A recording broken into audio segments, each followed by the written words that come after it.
So in the Netherlands, there is a lot of work being done right now on water storage, blue-green roofs, and also because the country is 75% below sea level, like 4 to 6 meters. So whenever there's big rain events, they need to put the water somewhere. So to prevent flooding, they come up with water storage capabilities under the roads. And water storage wherever they can store water, so mainly on roofs too. So just to avoid any flooding from happening. So I always look around to see what happens in other places and like think of, try and think along and come up with ideas. And because I follow a lot of Dutch webinars too, like sharing knowledge, like something I hear over there in Dutch, well, it can help maybe somewhere else. That Sure. So Sure.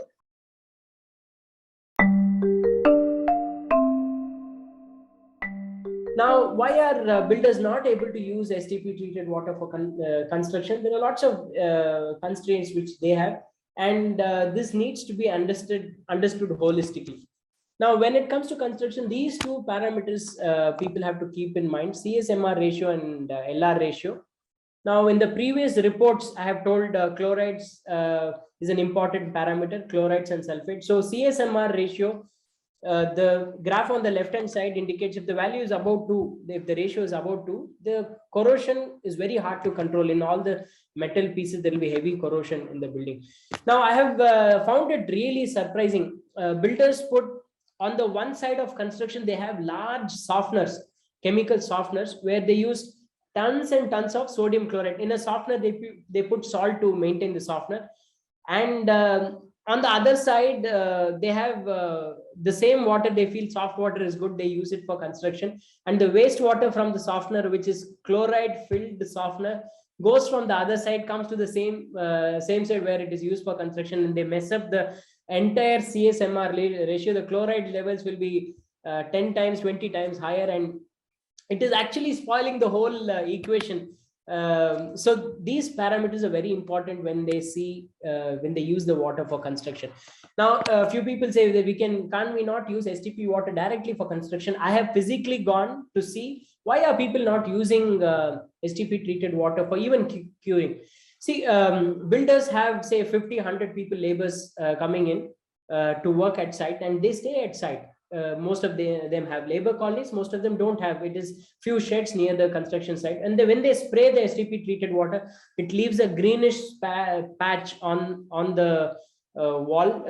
Could be algae greenish patch on the wall, and the water is stagnant, and it's filled with BOD organisms, and it's not hygienic for the labor to stay there. So it becomes difficult if the water is not treated to a level which is usable, and we have to consider the laborers who are working there before deciding what water to give. So this is a predominant barrier which every one of us here should understand. When we say comment about anything, what is the actual issue on both the sides, the holistic approach.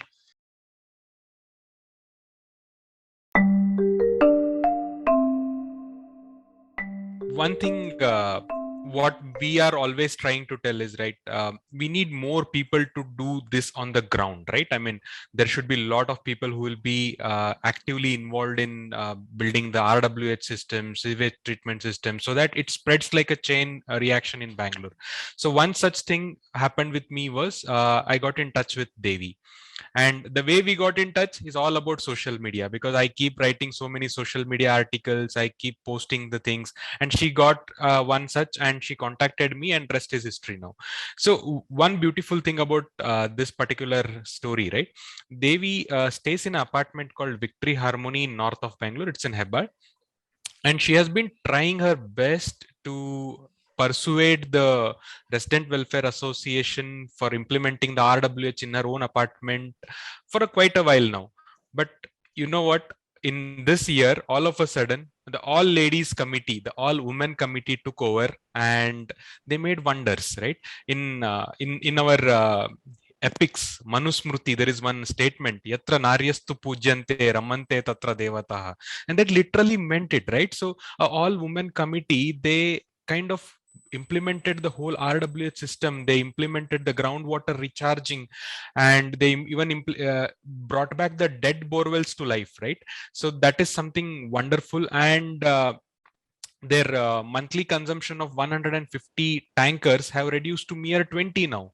So that has been a phenomenal success story. And when she told me about this, I was like, wow, you should present it in our Wow AF forum, and so that your success story will be heard not only by those who are present here, also who listen to our YouTube recordings at a later point in time.